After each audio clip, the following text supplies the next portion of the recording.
So just as bin Laden and his network would welcome a massive American assault, hardliners in the United States are doubtless quite happy about the opportunities that this offers them.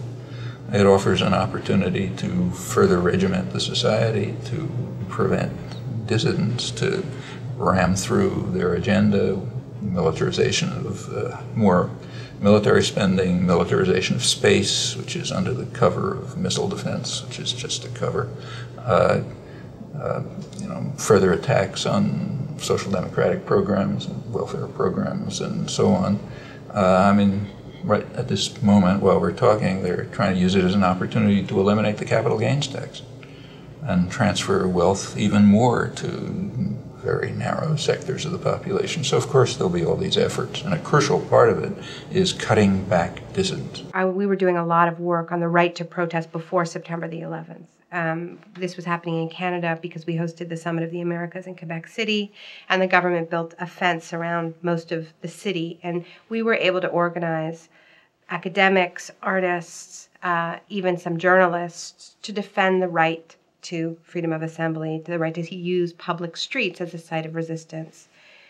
Post-September the 11th, it's a lot harder to mobilize that kind of mainstream support because people are so fearful. And when people are fearful, what the reflexive mode is to trust authority, right? To believe that you can trust the police, that you can trust your politicians. And it's fear is infantilizing.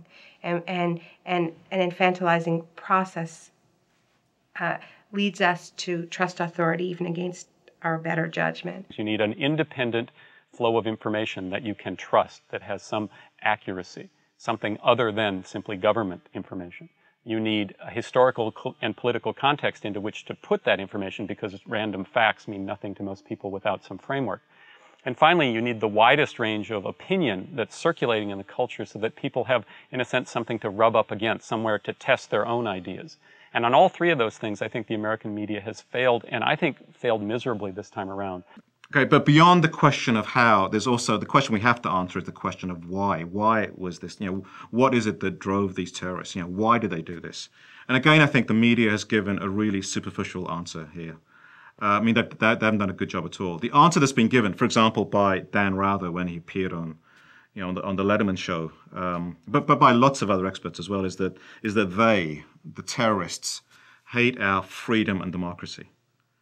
That's just the ridiculous answer. It's ridiculous because it doesn't tell us anything. It doesn't help us understand the situation the way that we need to understand it. And what we now have to do is we have to ask this question, the question of why, fearlessly.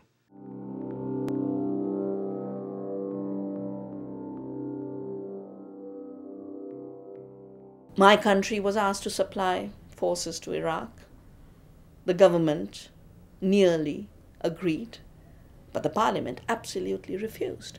And the condition being sent back from every part of the world is, if we have to help in the rebuilding of Iraq, nobody wants to be there as an occupier of Iraq, but people do care about rebuilding Iraq. But the condition is that rebuilding of Iraq must happen under the United Nations, not under the US military. That is why the US is now turning to the United Nations, because they've created a mess.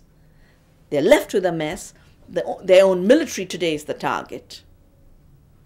The war is continuing in different ways, and somehow they need to stop it. What the Pentagon wants us to believe is that the embedded reporter system used in the 2003 Iraq War was a change for them toward more openness. But it had nothing to do with openness. The Defense Department has no stake in a truly open media system in covering a war. It has a stake, as it always does, and as all armies have, a stake in control. The method by which it controls journalists changes.